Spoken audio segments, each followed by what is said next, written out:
Ben ഗുരിയൻ വിമാനത്താവളത്തിന് നേരെ ഉണ്ടായ ആക്രമണത്തെക്കുറിച്ചും ഇസ്രായേൽ വിമാനക്കമ്പനിയായ എൽ അൽ സ്വീകരിച്ച തന്ത്രപരമായ നീക്കങ്ങളെക്കുറിച്ചുമുള്ള വാർത്താ സ്ക്രിപ്റ്റ് താഴെ നൽകുന്നു. 12 മിസൈലുകൾ, വെറും 90 സെക്കൻഡ്. ഇസ്രായേലിന്റെ ലോകത്തേക്കുള്ള ഏക ജാലകമായ ബെൻ ഗുരിയൻ വിമാനത്താവളം നിശ്ചലമാകാൻ ഇത്രയും സമയം മതിയായിരുന്നു. എന്നാൽ ഈ ആക്രമണത്തിന് പിന്നിൽ പുറംലോകം കാണാത്ത ചില സാമ്പത്തിക യാഥാർത്ഥ്യങ്ങളുണ്ട്. 73 വിമാനങ്ങൾ കത്തിയമർന്നു എന്നും വിമാനത്താവളം പൂർണ്ണമായും തകർന്നു എന്നുമുള്ള വാർത്തകൾക്കിടയിൽ പലരും ശ്രദ്ധിക്കാതെ പോയ ഒരു കാര്യമുണ്ട്. ഇസ്രായേലിന്റെ ദേശീയ വിമാനക്കമ്പനിയായ എൽ അൽ തങ്ങളുടെ ഏറ്റവും വിലപിടിപ്പുള്ള വിമാനങ്ങളെ ആക്രമണത്തിന് ആഴ്ചകൾക്ക് മുമ്പ് തന്നെ അവിടെ നിന്നും മാറ്റിയിരുന്നു. ഫെബ്രുവരി 28-ന് ആക്രമണം തുടങ്ങുന്നതിന് മുമ്പ് തന്നെ എൽ അൽ തങ്ങളുടെ ബോയിംഗ് 787 ഡ്രീംലൈനർ വിമാനങ്ങളെ സുരക്ഷിത സ്ഥാനങ്ങളിലേക്ക് മാറ്റിയിരുന്നു. ഏകദേശം $300 ദശലക്ഷം വില വരുന്ന ഈ വിമാനങ്ങളാണ് ഒരു വിമാനക്കമ്പനിയുടെ നട്ടെല്ല്.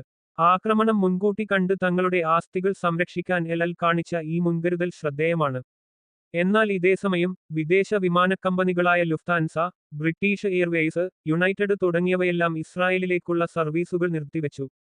ഈ സാഹചര്യം എൽ അൽ എന്ന കമ്പനിക്ക് വിപണിയിൽ വലിയൊരു കുത്തക മൊനോപ്പൊലി ഉണ്ടാക്കിക്കൊടുത്തു.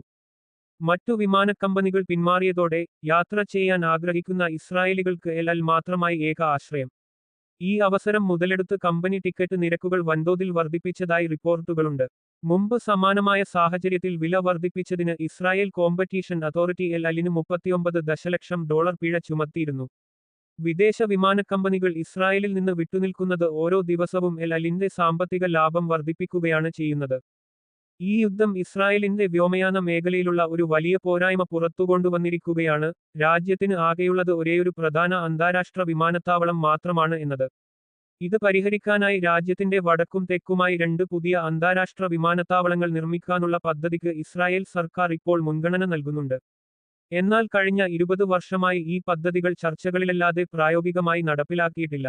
ഒരു പുതിയ വിമാനത്താവളം കൂടി വരുന്നത് എൽ അലിന്റെ കുത്തക തകർക്കുമെന്നതിനാൽ ഈ പദ്ധതിയെ കമ്പനി എത്രത്തോളം പിന്തുണക്കുമെന്നത് കണ്ടറിയേണ്ട കാര്യമാണ്. ചുരുക്കത്തിൽ, ബെൻ ഗുരിയൻ വിമാനത്താവളത്തിന് നേരെയുണ്ടായ ആക്രമണം ഇസ്രായേലിന് വലിയ സാമ്പത്തിക നഷ്ടമുണ്ടാക്കിയപ്പോഴും എൽ അൽ എന്ന കമ്പനിയെ സംബന്ധിച്ചിടത്തോളം ഇത് തങ്ങളുടെ വിപണി പിടിച്ചെടുക്കാനുള്ള ഒരു അവസരമായി മാറിയിരിക്കുകയാണ്. യുദ്ധം തകർക്കുന്ന വിമാനങ്ങളെക്കാൾ ആ തകർച്ചയിൽ നിന്ന് ലാഭം കൊയ്യുന്ന സാമ്പത്തിക താൽപ്പര്യങ്ങളാണ്. കൂടുതൽ വിദേശ വാർത്തകൾക്കായി ഈ ചാനൽ സബ്സ്ക്രൈബ് ചെയ്യുക.